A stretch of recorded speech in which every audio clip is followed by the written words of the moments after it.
La Organizació de les Nacions Unides, la ONU, ha distingit durant el 9è concurs internacional celebrat a Dubai un sistema de defensa contra incendis que ha dissenyat la firma Medi 21 de Carcaixent. Esta proposta s'ha imposat en un concurs al que concorrien vora 400 de tot el món i on sols 14 aconseguiren aquesta qualificació de millor pràctica per al desenvolupament sostenible. I per a conèixer-la de més a prop tenim així als estudis del CIRA Ràdio el director de projectes de Medi 21, Gabinet de Solucions Ambientals, Ferran Dalmau. Ferran, molt bon dia. Bon dia. Bé, conta'ns este sistema anomenat CIDEINFO, en què consisteix? Molt bé, el CIDEINFO, per a que ens puguen entendre, és l'acrònim de Sistema de Defensa contra Incendis Forestals, i és un sistema que està format per 4 components o 4 línies de treball. La primera línia de treball és dur a terme una planificació. Anem a posar un exemple. Imagina't que tens una casa enmig de la muntanya i tens por de poder patir un incendi forestal. Nosaltres apliquem el CIDEINFO, el Sistema de Defensa contra Incendis Forestals, treballant en 4 línies. Per una banda, la planificació. Fem una planificació des del punt de vista de què fer per a que no se produïsca un incendi o què fer una vegada ja s'ha produït. Duguem a terme una part de treball selvicultura, que és, diguem-ne, el que tot el món entendria com a neteja de muntanya.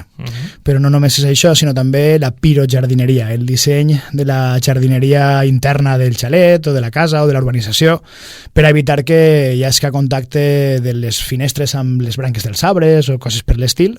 Després duguem a terme una instal·lació hidràulica molt potent, ara parlarem, si vols, és la part, diguem-ne, més espectacular o que més li crida l'atenció a la gent, que és la part hidràulica, i una quarta línia de treball, que és tota la part de formació, que les persones que poden viure en la muntanya tinguen uns paràmetres bàsics de què és el que han de fer en cas d'incendi forestal, perquè moltes vegades, i en la comarca ho hem patit desgraciadament aquest estiu, en Carlet, per exemple, ho van passar molt mal aquest estiu, en la urbanització del Pi de la Cabra o zones similars,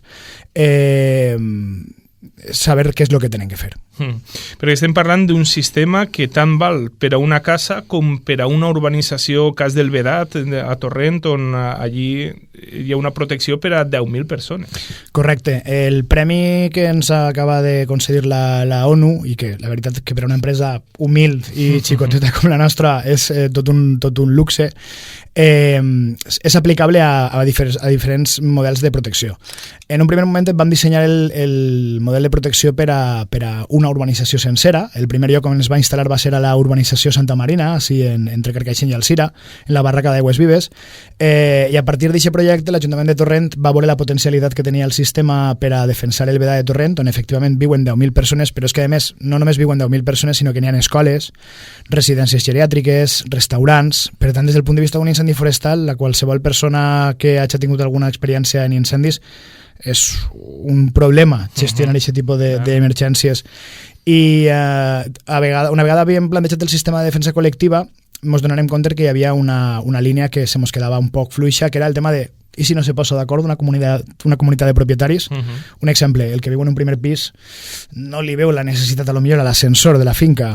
Treballar en comunitats de propietaris de vegades és complicat. Aleshores, s'ha dissenyat un sistema que se pot instal·lar a nivell d'una casa particular. Tu pots, si tens un depòsit d'aigua, en aquest cas estem utilitzant les piscines, el que fem és protegir-te a casa amb l'aigua que tens a la piscina. Per a que te facis una idea, un xalet normal pot tindre una piscina amb uns 60.000 litres d'aigua. Això són uns 20 camions de bombers, per a que te facis una idea. Claro. Imagina't, tu tens 20 camions de bombers aparcats a la porta de casa i no ho saps. I no saps què passa. I damunt el sistema se pot activar per via telefònica. Nosaltres el sistema porta una plataforma domòtica, de manera que ta casa te telefona, te crida per telèfon i te diu perdona, és que hi ha un incendi, i tu ja decideixes si actives el sistema, si no l'actives, i després hi ha una tercera versió del sistema que és portàtil. Són uns canons portàtils que aquesta idea estem ara desenvolupant-la per a treballar amb la Unitat Militar d'Emergències, bombers, agrupacions de protecció civil, però evidentment en principi el sistema portàtil està més pensat per a persones amb una certa formació. Nosaltres tot el que siga per a persones, diguem-ne, no professionals, preferim que estigui el més automatitzat possible, de manera que minimitzem el possible impacte d'un error humà. I és un sistema de defensa car? La defensa sempre mai se pot considerar cara, no? Però evitar que entren a furtar en ta casa és car, evitar que se te creme ta casa és car. A veure, depèn del projecte. Per a donar un ordre de magnitud, un sistema domèstic de defensa bàsic pot estar en torn als 4.000 euros, d'acord? Mentre que el sistema del vetat de torrent, el que és la instal·lació hidràulica, per exemple, ha costat 600.000 euros dins d'un projecte de 4 milions d'euros. Però clar, estem parlant de 10.000 persones. Quan parlem de defensa col·lectiva, que per altra banda considerem que és la millor defensa possible, la que assumeix una comunitat de propietaris en conjunt, perquè encara que vostè no tinga el risc a la porta de sa casa perquè està dins de la urbanització, el risc el té, perquè el foc pot entrar dins de la urbanització, perquè pot córrer per les bardisses de ciprés, i aprofite per a dir que els cipressos no són ignífugs, ja que me dona l'oportunitat a la ràdio, perquè aquest estiu ha hagut molta diguem-ne controvèrsia amb el tema dels cipressos ignífugs, i una vegada entra el foc dins d'una urbanització no és fàcil lluitar contra ell. Aleshores, nosaltres el que fem normalment és, tu agarres un projecte de 200.000 euros i en una urbanització que té 400 propietaris fas la divisió de lo que costa i realment estàs parlant de 500 euros per propietari. És cara una defensa de 500 euros. No. La vida útil d'una instal·lació d'estes pot ser de 15 a 20 anys amb un manteniment mínim. Vull dir que realment estem parlant d'inversions molt mínimes que en un moment donat tenen evidentment un manteniment. El tallafocs d'una urbanització, per exemple, en funció de si plou més o de si plou menys, s'ha de mantindre cada 4 o 5 anys. Però és que el problema de les emergències és que mai avisen. I el dia que arriba l'emergència és el dia que necessitem tindre-ho tot a punt per evitar els esglais. En els sistemes, diguem, més locals o més particulars, bé individuals o urbanitzacions, vosaltres doneu un finançament o tramiteu aquest finançament per a que se pugui fer més? Estem treballant amb el tema del finançament. N'hi ha opcions de finançament, d'acord? En aquest moment tenim algunes línies de finançament previstes, però el problema està en que actualment la banca està en un pla que tots coneixem.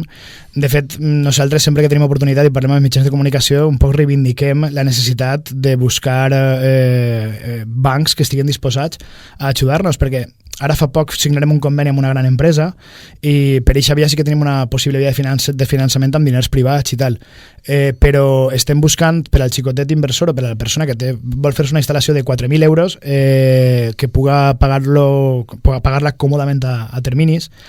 I el problema està en que les entitats financeres, tot i que som una empresa premiada per l'ONU, eso no cuenta a l'hora de calcular el riesgo.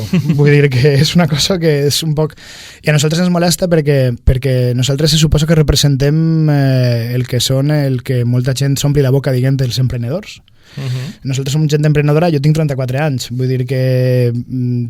i treballo en 2 empreses molt dur tots els dies i dono classes en la universitat i parlo idiomes i... crec que he complit els requisits que la societat te demana a l'hora de ser un emprendedor, però de veres que a banda de ficar-me la cameta no té el suport. Ha tingut que vindre un tribunal internacional a dir estos xavals d'ahí de Carcaixent ho fan bé. Conta'ns, estem ja en els últims minuts de programa, això va, és una barbaritat. En què consistiria el sistema de defensa? Bàsicament, el sistema de defensa no és un sistema d'extinció d'incendis.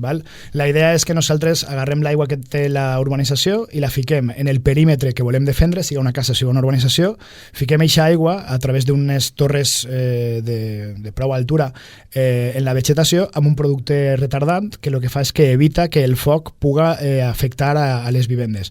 Generem una barrera de protecció en el perímetre.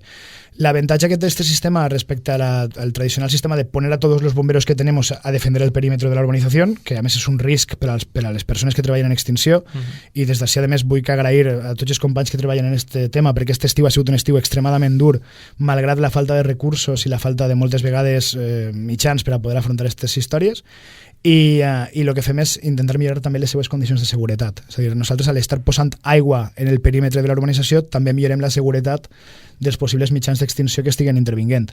Al final de lo que se tracta és de mullar el perímetre de la zona que se vol protegir de reduir la càrrega combustible, és a dir, de reduir la quantitat de vegetació disponible per a cremar per part del foc, i de que les persones que se poden veure afectades per aquest foc tinguen com a mínim 2 o 3 idees clares de si tenen que escapar a córrer, cap a on tenen que córrer. Perfecte, perquè en aquest cas la formació és el més important. De fet, esteu participant amb l'Ajuntament d'Alzira en diversos plans, tant de prevenció d'incendis forestals com la guia dels paisatges que heu elaborat, o cursos de formació de policia local, protecció civil o simulacres d'incendis. La veritat és que sempre hem tingut una bona relació amb l'Ajuntament d'Alzira, per una qüestió també de proximitat, i a més el personal tècnic de l'Ajuntament sempre ha hagut molt bona sintonia amb el nostre equip tècnic. Així en Alzira concretament hem desenvolupat el pla de prevenció d'incendis de tot el municipi, el pla d'emergències de cara a què fer en cas d'un incendi forestal a nivell municipal. Ara estàvem treballant, ara de moment enguany no tenim encara continuïtat, però esperem que se veja com una prioritat, els plans d'autoprotecció per a les urbanitzacions. Fins ara s'ha fet el respirall i ja ho diré, no el racó, i fins ara hem fet aquests 2 plans d'autoprotecció i a banda diversos cursos de formació. Perfecte, doncs Ferran, estem a la vostra disposició quan tingueu qualsevol iniciativa que vulgueu que contem, doncs així està els micròfons d'Alzira Ràdio per a... Moltíssimes gràcies per convidar-nos.